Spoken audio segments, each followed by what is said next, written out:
woke up and there was banging on our doors. The FBI had sent 30 armed agents, and they were literally in the process of they were about to start breaking down our door. They searched our house. They seized all of our electronics. The Attorney General was implying that our content on Tenet Media was propaganda. We had every mainstream media outlet you can think of do hit pieces on us. To spread disinformation. Russian disinformation. A disinformation campaign. With US-based social media influencers. Getting death threats, we have to move because people think that I'm a spy. Lauren, thank you for being here. Appreciate it very, very much.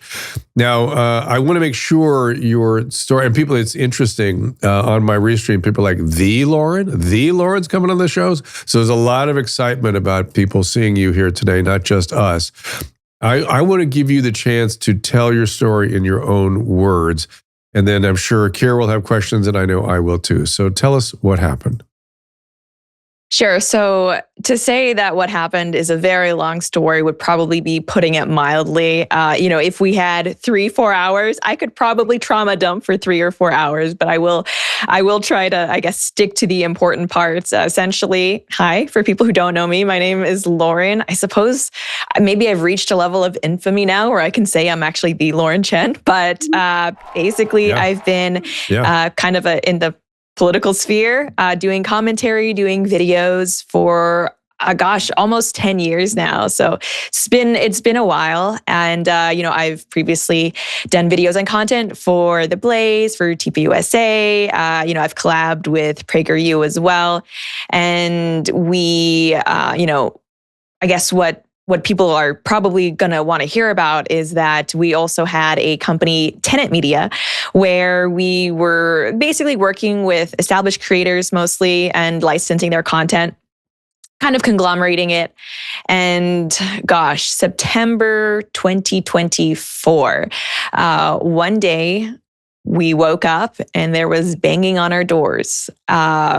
We rushed downstairs and opened the door, and we saw that the FBI had sent 30 armed agents, and they were literally in the process of they were about to start breaking down our door because apparently they had been trying to knock, but we had taken too long to come because they had actually just woken us up. We didn't get there fast enough. So they were about to break down the door. Thankfully, they didn't have to do that. But they, in the hours that followed, conducted an entire raid and searched our house. They seized all of our electronics. It was a pretty traumatic moment, honestly, for the weeks and weeks after. Anytime I heard a door knock, I was on edge. I was thinking to myself, "Oh gosh, does that sound federal?" But what followed after they left, and we were kind of left in a daze because they served us a search warrant, but we didn't really know what was going on.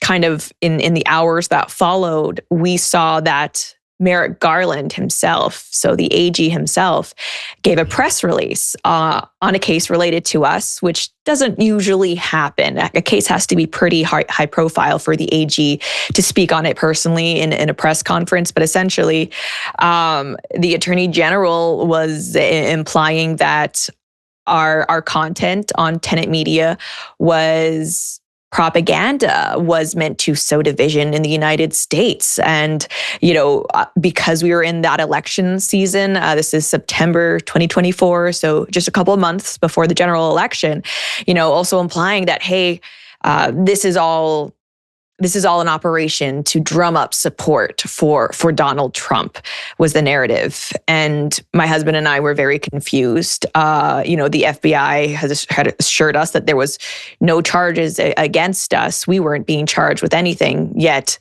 the media storm that followed very, very much tried to paint us as criminals, propagandists, spies, in the days and weeks that followed, to say that we had a crash course in how federal investigations work would be putting it mildly. After the FBI left, we ended up finding out that our bank accounts had been frozen. So they didn't just end up seizing our electronics. They also seized our bank accounts, which was very difficult because let me tell you, when when the FBI raid your house, you're going to want a lawyer. And then when the AG himself is basically accusing you of trying to subvert the election, you're going to want a good one. But, of course, our accounts had been frozen. We had to reach out to family to help get a retainer together for legal representation. And, basically we had every mainstream media outlet you can think of do hit pieces on us, where the content that was put out by American creators who had total editorial control over their content, like Tim Pool, Benny Johnson, even some Canadians like Lauren Southern, their content was now being referred to as pro-Kremlin propaganda, which is absolutely untrue. And no, it was a total joke, honestly. And I never had much trust in the mainstream media, but seeing how they twisted the story to that extent, it was frustrating. Yet at the same time, this is a very high profile case, and my lawyer is telling me, look, we need to navigate things that the government is doing. I wouldn't really worry about the media right now. Like, let's focus on this. When the time comes and this all goes away and you can see like there's not going to be any charges against you, you'll be able to kind of clear the air. What's been frustrating, though, is that so we were basically offline for an entire year as there was an investigation going on. But the investigation was closed, I believe, we heard that it was closed in April after our lawyer reached out to the FBI looking for an update. And it's funny because we didn't really hear back from anyone after, I would say, December. So, September, this raid happens. The AG is giving this press release. We're painted as public enemy number one. I'm getting death threats. We have to move because people think that I'm a spy who's trying to subvert the election. And then after December, there's nothing. There's silence. We give it a few months, but after a while, we basically ask our lawyer, hey, should we reach out to them? This is weird. We were the most important people on their radar for a little bit, it seemed, and now there's nothing. So when we finally did reach back out to them, they confirmed that the case was closed. They would give us our electronics back, wouldn't give us our bank accounts back, which is still something, we're trying to fight for. But wow, you still don't have your bank accounts back? Oh, no, no, we don't. And it's actually frustrating because there was obviously a lot going on in September of 2024. But, when we kind of were informed that the investigation was closed and that we could get our electronics back, kind of at the forefront of our mind is like, okay, great. Can we get our bank accounts back? My lawyer did reach out to the SDNY, which is kind of the most infamous branch of the DOJ. They're the ones who have handled the Epstein files. They're also the ones that when Eric Adams had the charges against him, they were later dropped. But when he had the charges against him, it was also the SDNY that was handling it. My lawyer inquired and was told by the SDNY that basically those funds had been forfeited. And now, of course, my lawyer informed us like that's kind of strange because usually if there's like any type of forfeiture going on, you're supposed to be notified, by letter in writing that that's what's happening. We did not receive any notification to that effect. We definitely would have remembered being notified. Like, by the way, not only are we taking this, you're not getting it back. So, we do feel that proper procedure was not followed there, but essentially we were told sucks to suck. And, we are still trying to pursue avenues. I want to stop you. I have a couple of questions. First of all, SDNY, Southern District, New York, right? Oh, yes. I'm sorry. I'm way more in the I know, weeds you're of so this into stuff it. than I would ever want to be. But yes, Southern District, New York. I know. I want to make sure the audience is able to follow you. And then you use the word frustrating. That is that wouldn't even cover a euphemism for how I would be feeling. Were you really just frustrated, or do you want to fucking scream and run down the street and let everybody know how awful this has been? Oh, as it was happening, it was like being stabbed in the chest. But I guess, the benefit of us being removed over a year from this actually happening is that I'm at least able to talk about it without, like you said, breaking down, screaming, trying to break things. But I guess what Okay. What's important also to note is that, even though Tenet was painted as like this propaganda operation, these were our savings that we had kind of invested in the company, that we were trying to grow our company. The money that they seized involved money that we had gotten from TPUSA contracts with the Blaze, that they had it was seized. And what was also frustrating is that even though we weren't being charged with anything, we asked at the time if it would be possible for us to, get some of that money back and put it toward representation for the company and for ourselves, which my lawyer says sometimes if they feel like being nice, they'll let you do. We were not allowed to do that. Not only were we not allowed to do that, but any money that we had kind of outside the accounts that was taken, we quickly found out that there were a bunch of our actual employees for Tenet that had not gotten paid for the month because of when they had frozen the accounts at the beginning of the month. So not wanting, Perfect. Our employees to not be paid, we had to come up with that money ourselves. We also had our corporate card that, again, the charge card payment hadn't gone through beginning of the month. So now we also owe that. It was, I don't know how to explain how much of a bad month September was. It's the SDNY is still, I don't know what's going on over there, but the DOJ is a very different Department of Justice right now. Are you getting any sympathetic ears? Are you getting anyone that now are being more collegial, human-like, sane? This administration is definitely more friendly. We are no longer being treated like we're active criminals, which is a very, very refreshing change, because I can say that the people who were basically in charge of our case at the time, they did everything that they could essentially to ruin our lives extrajudicially, because everything that happened to us, the smearing of us, the seizing of our property, we never went to court. We were never charged with anything. There was no ability for us to say like, hey, clear our names, because we were never taken to court. And don't get me wrong, I didn't want to get taken to court, but at the same time, it kind of left us in a frustrating position, because we used to be a society that believed that, hey, charges don't necessarily mean you're guilty, right? Because you have to have your day in court and prove you're innocent. What I quickly learned is that we are now living in a culture that believes no charges doesn't neccearily mean you're innocent, which is frankly an insane standard that I've discovered. You show me the man, I'll show, what is it? You show me the man, I'll show you the crime. What was it Stalin said? Yeah. Mm-hmm. And very, so, very Kira, much so. I've got a bunch more questions, but Kira, I wonder if you have some questions. Well, I really have some observations here, Lauren. And one of the things that I was thinking about when you were sharing your story was, oh my God, what if they had won?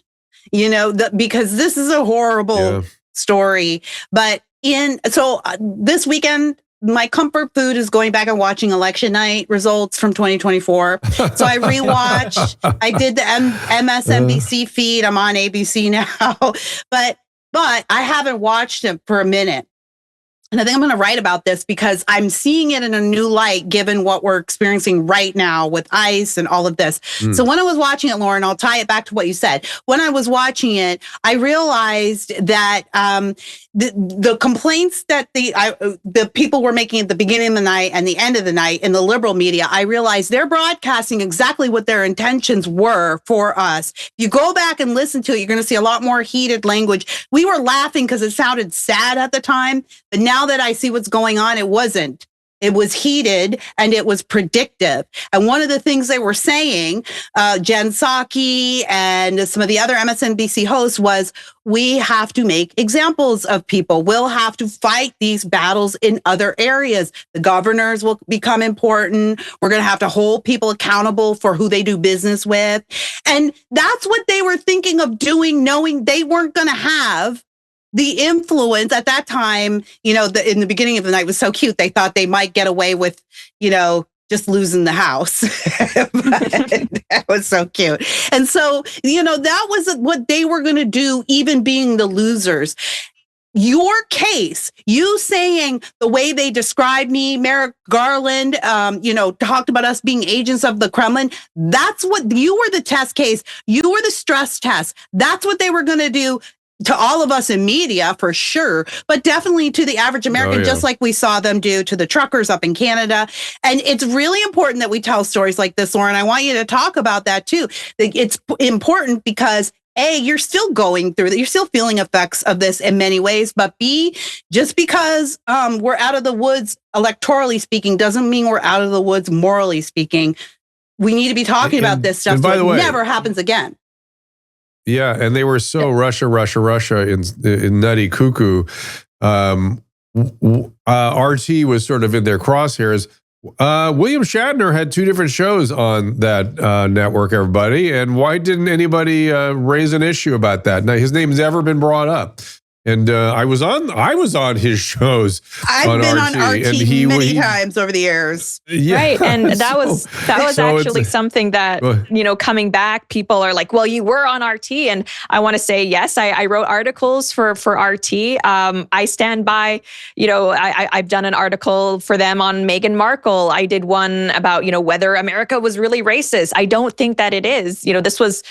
No one was feeding me any talking points. These were my honest opinions. And, what's been so crazy is that, with everything coming out, there was a huge distortion of the fact and what was actually happening by the DOJ. But if I thought that was bad, the distortion that the liberal media added to that was just beyond the pale. I'm being accused of now my own tweets having talking points. It's like, trust me, if there was anything to support that, the DOJ would have let you all know. But that's what was so I'm horrible. The most investigated influencer out there. That's what's so horrible about my this. opinions are my own.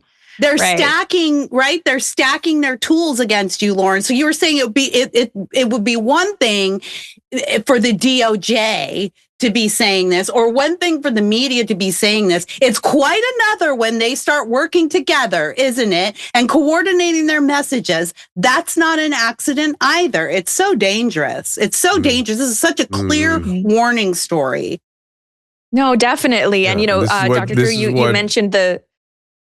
Sorry, go ahead. Our form of government is supposed to protect against exactly this. That's precisely the function of the federal government. But go ahead, Lauren, you were going to say? Well, you asked whether things had changed in the DOJ, and what I've learned over my time kind of grappling with this is just how many differing influences there are within the government. Nothing is easy or simple in the government.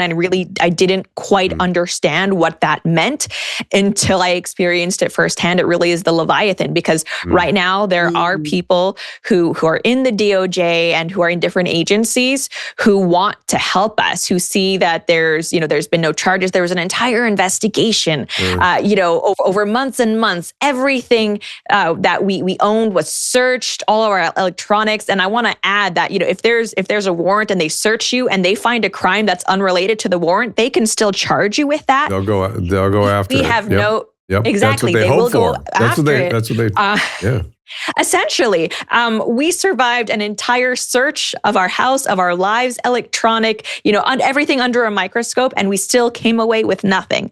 I don't know how many people, especially in our industry, would be able to say the same. So there are people who see what was done. They understand what the motivation was. They are trying to help rectify things, especially in regard, to our seized bank accounts. But they are coming up against roadblocks within the system because, Trump has his team and a lot of great people are in, but the swamp is real, is what I will say. The swamp is very real, especially at the SDNY. Jay Clayton, I believe, is the new U.S. attorney there. We hope and we pray that we can have resolution to this, that we can start to be made whole again.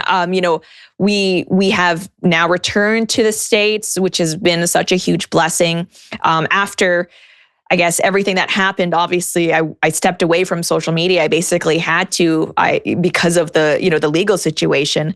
And so my work visa expired. And because I wasn't really working anymore, I couldn't apply for a new one. Thankfully, with the new people that are in power now, we were able to actually get a fair shot of things. So there were some little hit pieces that went out when I announced that I was coming back to the States. And I just want to say, like, there was no favoritism in us being able to return. In fact, really what the Trump administration and their people in power have done is give us a fair shot. They re-examined the case. They took another look at everything to make sure that there was nothing that would pull into question American safety or anything like that. And once they saw that there was really, really nothing that would prevent us from being issued a visa, they basically let us be treated like everyone else, which was something that the Biden administration made it clear that they were not going to be willing to do. Well, who even cares if there was favoritism in bringing you back, Lauren? There was favoritism in charging you. There was favoritism in walking into your house. That is a good point. And like tearing apart all your stuff and freezing your bank accounts. So I forgot to mention I was also pregnant. I was pregnant when this happened. Yeah. So it's fine. We don't care about favoritism. We're not playing those games either. We decide we're not apologizing anymore on this show today. And also, we don't care about favoritism if it's favoring people who deserve it. Yeah, and that's, I guess, Lauren, I want to stop you. I'm going to take a break here. Can you stay with us about a while more, 15 more minutes or so? Of course.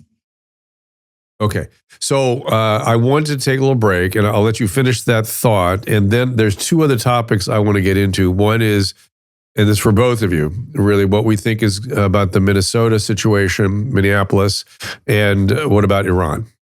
All right? So, Lauren, we come back, we'll finish your thought, and then we'll get into the other two topics. We'll be right back. I'm excited to bring you a new product, a new supplement, Fatty. I take it. I make Susan take it. My whole family takes it.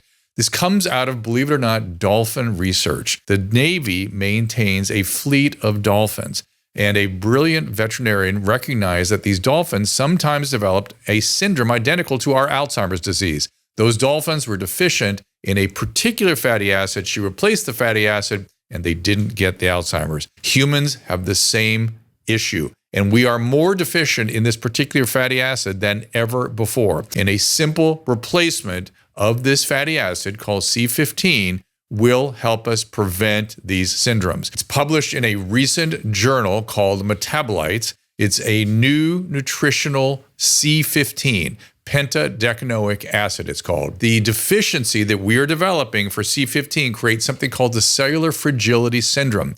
This is the first nutritional deficiency syndrome to be discovered in 75 years. And may be affecting us in many ways, and as many as 1 in 3 of us. This is an important breakthrough. Take advantage of it. Go to fatty15.com/Dr. Drew to receive 15% off a 90-day starter kit subscription, or use code Dr. Drew at checkout for that 15% off, or just go to our website, drdrew.com/fatty15. Show, and Lauren Chen is still with us, political, social commentator,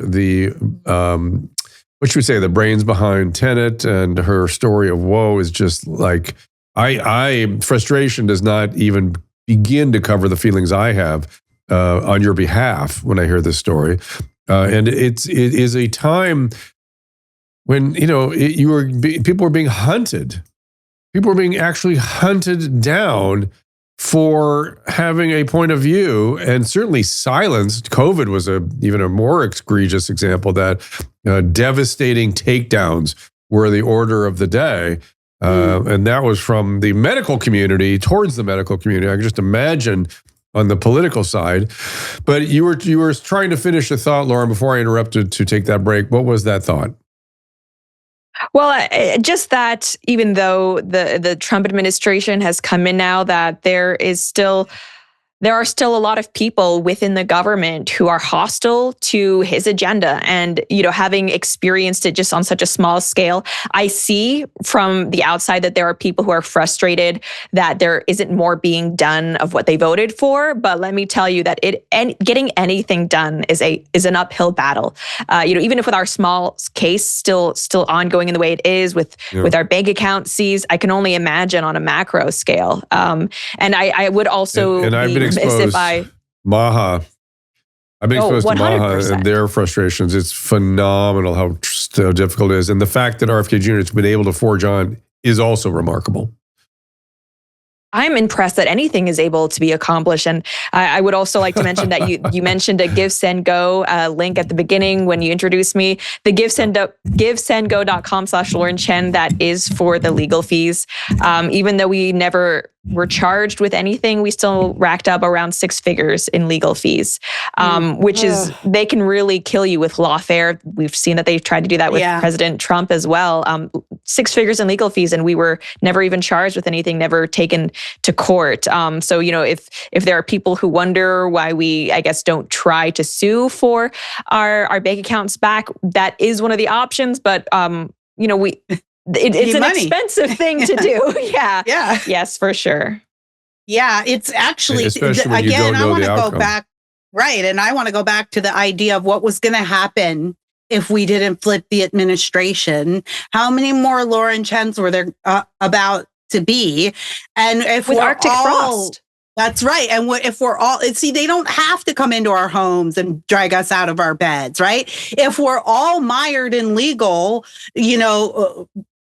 rigmarole, and we all have our bank accounts frozen, and then at that time, Elon bought X, but if we all have our social media accounts frozen, it's the same thing as putting us in handcuffs, throwing tape over our mouths, and taking us to jail. You were going to be an example for the rest of them. And people need to really take the story you're telling us seriously. And I want to say that, Drew, to what you just said about COVID too, that we were seeing that during COVID. Let's not forget about it and pretend that isn't that a crazy time we came through? Whoa, thank God. Let's move on. People need to go to jail. And it's not the Laurens of the world. Right. It could never happen again. Sorry, Lauren. I'm not yelling at you. I'm yelling with you. I appreciate it. I'm right there with you. Cosign. It's funny. Minnesota. Let's talk about Minneapolis. Both of you, either of you. How do we think about this? I just want to frame it as I can hold 2 ideas in mind. I'm not happy about it. It's a horrible tragedy. It's like beyond awful. And I can also say, Jesus, these people that help motivate, it was inevitable given the way the rhetoric was being fomented in that town. But what do you guys think? Lauren, you're a guest. Well, I just think that, like you said, as terrible as it was that someone had to lose their life, it's also, I think, the predictable outcome when we have a media and even some politicians, honestly, who are acting as if Trump is a literal fascist and ICE are basically the SS, walking through the streets of Minnesota, breaking into people's homes randomly and then putting them into concentration camps. That is the level of rhetoric that we have seen from the left about the issue of immigration, illegal immigration, and so it's not surprising. And it's funny because anytime something happens like this for maybe a few days, there's talk of dialing down the rhetoric, but that never really lasts because there's a lot to be gained politically from whipping people up into a frenzy. And especially with the midterms coming up, I think Democrats were waiting to capitalize on something like this. But let's not forget that there is an actual problem of criminality in the specific community that's being targeted. A lot of the illegal immigrants in Minnesota, we're not just talking about, breaking the law in terms of being in the country illegally. We're talking about fraud, even violent offenses have been committed. And so it's just, especially like in my own situation, seeing the left go to bat so hard for actual criminals while they vilified me so much, there are no words to describe the hypocrisy and the double standards. Write a book. Yeah. I don't have any issues with the way things went down. I think that Renee Good, she shouldn't have been there. And the reason JD Vance pointed out today on X, the reason why you're seeing these confrontations, you're seeing them happen in blue cities, not red cities and red states, but blue cities and blue states, because the red cities and the red states will release their criminals from the jail into detainers, right? But that's not what the blue cities are doing. So they're setting themselves up. But I want to point something out here. And I did this on my own podcast earlier, just Kira Davis. You can go find that. It's not just that these people are maybe a little bit loony, a little bit fringe, or maybe misinformed. The wife of Renee Good, you can see here in the video when Renee is shot, she screams, "Why are there real bullets in your gun?" And it made me think, my God, do these people think that ICE doesn't, or law enforcement period, doesn't carry live rounds? Kira, And it made me wonder if they're being trained. Well, Kira, that's an interesting observation, but I have two women guests. I want to throw a polemic down. Okay. Male mammals have rough and tumble play. That's true of all mammalian XY organisms. They before puberty, they start wrestling and fighting, and what they're doing is testing limits of the danger of one male versus another. Males to us are always a danger. They're always dangerous for us, and women don't really understand that. And we all through our adolescence are testing that. And then we play football and we play basketball against opponents. And we're always working with this aggression and violence with our male counterparts. And we learn when we're going to get punched in the face, how not to get punched in the face, what it feels like, how to get, slammed down in a tackle football game, even if it's casual. We learn it. Women get a completely different set of trainings, which is men can never touch you. They will never touch you. Don't worry about it. They can't. They won't. They won't. And what you have in this situation, and I'm going to let our guest answer it first, is women in front of 20-year-old males who are nervous and freaked out with lethal weapons and a 5,000-pound vehicle. You don't think people could get hurt? Males that have gone through rough and tumble play would not play there. But we have told women, yeah, you go ahead. You go right ahead. No one's going to touch you. So how do we, Lauren, understand this? And you guys can disagree with me. I'm open to it. But am I onto something, and what has happened here? Why are women this way? No, you're absolutely right. And I have noted on my social media that when we see all the footage that's coming out of Minnesota, it does seem like the people who are trying to disrupt the protests, especially in a very physical, confrontational way, they do seem to be disproportionately white, middle-aged women. And the reason why I think that's important to note is, like you said, because these are people who I think by and large have probably never been in a fist fight in their entire lives. They've probably never had any confrontation with law enforcement in their entire lives. So they're not really familiar with what the threat of force looks like. And so I saw a particular video where there's this woman, again, white woman, who's standing in the middle of the road, actively blocking a vehicle where, I assume there are ICE agents driving. And the ICE agents, predictably, they're law enforcement, they have a job to do. They take her and they haul her off by force. Anyone watching that, you would think would understand that. I saw one. Yeah, I saw one where she spit in a guy's face and then ran, and they went and tackled her. And her response is, "What's going on? What's going on? What are you doing? How can you do this?" Right. So you spit in a law enforcement's face, and they're going to restrain you. And now you're fighting law enforcement on top of that. I told you, Drew, when I was on this show last time, this is why I say, if I ever become Queen of America, first thing I'm putting in the Constitution, everybody's got to get punched in the face one time real good. And I think it changes you. I think these protesters, a lot of them are learning that law enforcement, it's not like the manager at Applebee's. Okay, you can't just bully him. Right. You can't just do whatever you want. There's actual consequences to your action. And it's sad that some people are learning it so forcefully, but also, like Kira said, I think this is a lesson some people do need to learn. Consequences. You just said it, Lauren. I think isn't that what we've been complaining about in our industry for the last decade or more? Is that we're slowly, and now rapidly removing consequences from society, the participation trophy generations, and then, BLM and Antifa and everything. We're removing consequences. And if you remove consequences, death ensues. It's very dangerous to be where we are right now. Yeah. And I will add, like, I acknowledge that there are some cases where, we need to make sure that the feds are also following the proper procedure. Of course, no one on the right is cheering, yes, police brutality. But I think what a lot of these protesters aren't understanding is that there are agents who have died. There are agents who have been injured in the field. These people are afraid for their lives. Actually, they're nervous, I have a personal anecdote for this. The first thing my husband said when the FBI showed up at our door was, there are no weapons here. We are not armed. We have our hands up, because, we were innocent, but at the same time, the person who's in front of us, do they know that? Are they familiar with the case? No. Do they know what's going on? No. Maybe not. No. And I think that's a courtesy that law enforcement and civilians, we need to have for each other. Mm. And listen, we're running out of time here, but I want to ask you both, because this is way above my understanding of things and how things should be managed. The world's getting, the international sphere is getting way outside of my understanding. And Iran is definitely one of those situations. Lauren, you first. What should we be doing in Iran, if anything? Well, I think the first thing that we should be doing is praying for peace. Tens of millions of people in the country, never mind in the region, specifically praying for the Christians that are there and hoping that cooler heads have prevailed. If people have followed me, they'll know that I'm not an interventionist.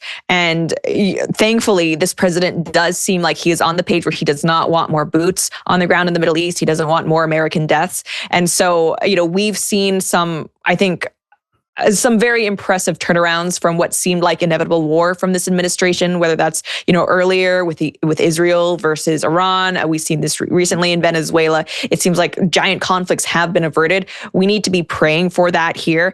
And I will say that there are a lot of people in the media who have basically made careers out of being wrong while trying to foment war, it seems. We've seen this with Iraq and Afghanistan. Yeah. It does seem to me like a lot of the same cheerleaders for those wars are all gung-ho for this. I'm not saying don't listen to these people. Obviously, listen to their arguments. Maybe I'm wrong. What do I know? But maybe keep in mind that these are people who've kind of time and again been proven wrong when they advocate for a direct military intervention, boots on the ground, with the promise that it'll be fast, because it never is. I think that we are up against. Yeah. I think we're up against a lot more than what we have been in the past there. And I made a video about this on my Instagram recently about Venezuela and the super weapons that those soldiers reported experiencing and were, blown away by them quite literally. And I said, these aren't normal times, and we're not in a time when we can consider, only what's going on around our borders, because here's what President Trump was doing in Venezuela. He knows that there's a global caliphate coming, and that is the other part of what is going on in Iran. And I think it was very good of you to ask Christians to pray for the Christians in Iran. They are under an Islamic caliphate right now. They are throwing up the shackles of Islam. It's the one thing we're not really allowed to talk about that openly. And I could give you a whole history lesson on where that started, 9/11, and what happened in the direct days after 9/11. And we flooded the zone with pro-Islam content, and it's been that way ever since. But Islam is an enemy to Western culture, and the women there are throwing off the shackles of Islam, and that's exactly what's happening. That's why we can't let Iran have a bomb. And so it's not just about I'm with you. Was sick of Afghanistan, and I don't want endless wars. But I am 51 years old now, and I've seen some things now march across the walkways of history, and I recognize patterns, and I see what Trump is doing, and he knows there's a global caliphate coming. Europe has almost fallen. I'm not sure if they're going to pull it out. That may devolve into civil war. He's making sure that doesn't happen to us. So it might mean that, we do need to go in. They are on the cusp of freedom that they've never had before. They are throwing off the shackles of Islam. We might have to go in there, at least send some of our good old boys, and, a team in there and support freedom, because that is America first. We don't want Iran to have a bomb, and we definitely don't want them to be ruled by the mullahs anymore. Those people are dangerous to American interests. I don't think the Iranians want it either. I Laura, will say that.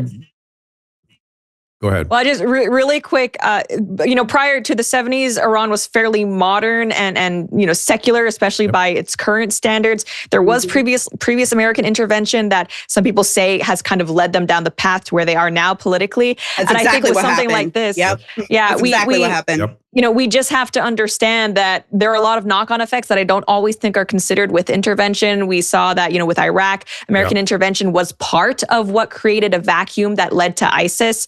And so, these things are always more complicated. And I think the best thing that I think everyone would want is to empower the Iranian people to, grab their own destinies and do whatever needs to be done for their own freedom. I think that should be the first, we can all agree that should be the first line of defense. I'm just saying we might need to send somebody in there to help them get it done. So then they can go and have their elections and do whatever they want. The people are sovereign. This has got to be coming out of in addition to freedom and it's freedom of speech and freedom of expression, the people are sovereign. We've got to keep that on our lips. I hear it in France all the time as they try to struggle back to reality, but we'll see. And those are people who need to Europe fight for their freedoms too. Yeah. Absolutely. So, Lauren, where are you to be found next? So you can follow me on Facebook at the Lauren Chen on X and Instagram as well. I'll mention givesendgo.com/Lauren Chen again for legal fees. So YouTube, one of the effects of this whole investigation, they did ban me unceremoniously. Still trying to fight to get back on there, but I'm on Rumble, and hopefully we'll be producing longer form video content within the next few weeks. You should also join us on X. X and Rumble, we had the same problem with X is YouTube. great. The COVID stuff got us all canceled and everything, but X and Rumble are still places you can go and speak. You can speak your mind. Amazingly so. All right. Thank you, Lauren. Hopefully we'll talk to you again soon. Good luck with all that. Welcome back. And your kids. Thank you so much. Wow. Do you know where she was? What country she was in when she was out of the country, or was she just touring around? I think Canada. She's trying to get her mind off all this? No, she's Canadian. Okay. Oh my God. So, Lauren, she's still here. Lauren, you're Canadian, my right? mask off. You're still here. Are you Canadian? I'm Canadian, but Canada, like when this all happened, they also decided to try and drag me before Parliament, even though I was in America. It was very awkward. So I haven't been back to Canada since this all happened. I went to Asia. Yeah, I was in Asia. I was in, my dad's side of the family from Hong Kong. Don't go to Canada. I'm Canadian too. I was up there 2 years ago. I told my husband, I don't think I can cross this border again. I might be arrested. And I'm being serious. I'm not being funny. I'm actually being serious. I want to do a show with Lauren and Viva and Kira, and we'll have an all Canadian group here to shitting all over. You ain't ready for that jelly, Joe. Yeah, we need some. Maybe we'll do that for you when I'm away. What's that, Caleb? We need a lawyer on here because I just read the whole indictment again from Lauren. Lauren, it doesn't make any sense at all. Like Tenet and Lauren and none of these people are even mentioned. It's all about like RT and Russia Today. Like it honestly. Well, because it's not like our indictment. Right. That's what I'm saying. Right. It's not for them. Right. It was not for them at all. It doesn't look like you worked, like you did anything with Russia at all. It looks like you were scammed by Russian operatives who like scammed a whole company. Like the government should be defending you against this. They shouldn't be like going after you. Russia. Well, thank you for being the only person who apparently actually read it. Yeah. Well, we're glad that you didn't drop off right away, Lauren. Yeah. Well, thank you guys again so much. No, thank you. Ask Dr. Drew is produced by Caleb Nation and Susan Pinsky. Emily Barsh is our content producer. As a reminder, the discussions here are not a substitute for medical care, diagnosis, or treatment. This show is intended for educational and informational purposes only. I am a licensed physician, but I am not a replacement for your personal doctor, and I am not practicing medicine here. Always remember that our understanding of medicine and science is constantly evolving. Though my opinion is based on the information that is available to me today, some of the contents of this show could be outdated in the future. Be sure to check with trusted resources in case any of the information has been updated since this was published. If you or someone you know is in immediate danger, don't call me, call 911. If you're feeling hopeless or suicidal, call the National Suicide Prevention Lifeline at 800-273-8255. You can find more of my recommended organizations and helpful resources at drdrew.com/help.